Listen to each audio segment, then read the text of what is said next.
Hello and thanks for joining us from our studios in Israel. I'm Aaron Porras, here with ILTV's morning briefing. An Israeli soldier has been injured after his army vehicle came under fire while traveling along the border with Egypt. The I.D.F. suspects the gunfire was just part of the spillover from internal fighting within Egypt, however. The Egyptian forces and a Sinai-based Islamic State-affiliated group have been battling it out on the border near Israel for years, with Islamic State gunmen attacking Egyptian guards on a regular basis. Back in 2013, Israel spent a whopping $400 million to build a 245-mile fence along the border with Egypt, one of the largest construction projects in Israeli history. And now it looks like that fence is more necessary than ever. Just this past February, an Islamic State-affiliated group claimed responsibility for a rocket attack on the Israeli resort city of Eilat. But attacks on Israel have been relatively rare. Jihadists have killed hundreds of Egyptian soldiers since the military overthrew Islamist President Mohamed Morsi in 2013. But the last time Israeli soldiers were injured from the crossfire was back in 2014. The soldier who was injured in yesterday's incident is now being treated in a Beersheba hospital for his wounds. With tensions skyrocketing between Saudi Arabia, Lebanon, and Iran, Israel has found itself a shocking new ally. Israel's own Minister of Energy has just gone public with the news that Israel has a covert relationship with Saudi Arabia. This is something we've been hearing whispers of for a few years now, but like most Arab nations, Saudi Arabia doesn't have any formal ties with Israel, nor does it even recognize the Jewish state. But clearly the mutual enemy of Iran has warmed things to a point where an Israeli leader can come out publicly and say it out loud. There's been whispers of military cooperation here and there as well, and even unconfirmed reports of Israeli business ties brewing with the Saudis in secret. But this is the first time any Israeli official has openly acknowledged that there is in fact a real relationship there. In fact, Energy Minister Yuval Steinitz has even confirmed that Israel has several covert ties with many other Arab nations, relations that can't be made public yet because the Muslim-majority countries aren't ready to make it official. In perhaps the biggest demonstration of the Saudi-Israeli friendship to date, though, Saudi Arabia and the other members of the Arab League have just condemned Iran and Hezbollah for brewing terror in the Middle East. They're now preparing an official resolution against both Iran and Hezbollah for the UN. Politics certainly makes strange bedfellows.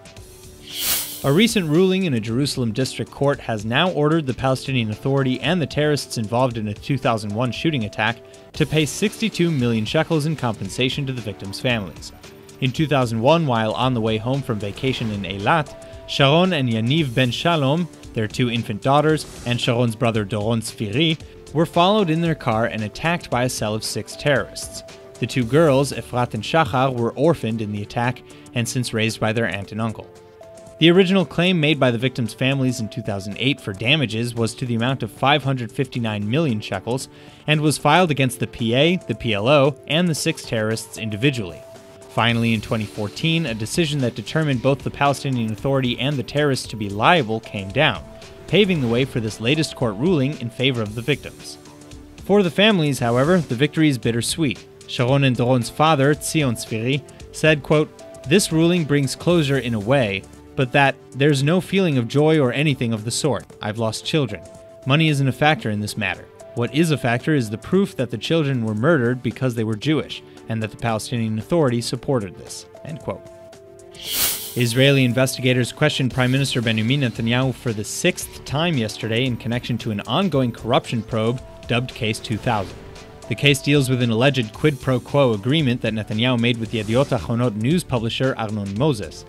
Netanyahu has continued to plead his innocence in this case as well as the others he's involved in. Netanyahu's wife Sarah was also questioned again recently in connection to Case 1000, which involves accusations of bribery, graft, fraud, and misuse of funds.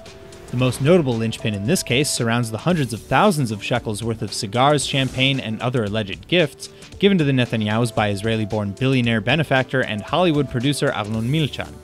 Both Sarah and Benjamin Netanyahu have continued to maintain innocence in this case as well, saying the gifts were exactly that, quote, "trifles exchanged between friends." 22 ultra-Orthodox protesters have just been arrested following a series of demonstrations protesting the sentence of 12 religious draft dodgers. Key junctions in Jerusalem and other Israeli cities were blocked off yesterday evening as hundreds took to the streets to organize against the army draft of ultra-Orthodox men. Earlier this year, the High Court of Justice struck down a law exempting Haredi men from military service so that they could engage in religious study. The decision has led to ongoing demonstrations across the country, but the latest set of arrests shows that for now, the Israeli government isn't budging. 12 ultra-Orthodox draft dodgers have just been sentenced to jail for 40 to 90 days by Jaffa Military Court. That's all for now. I'm Aaron Porras, and see you later with our main daily broadcast from Israel at 2 p.m. Eastern Time.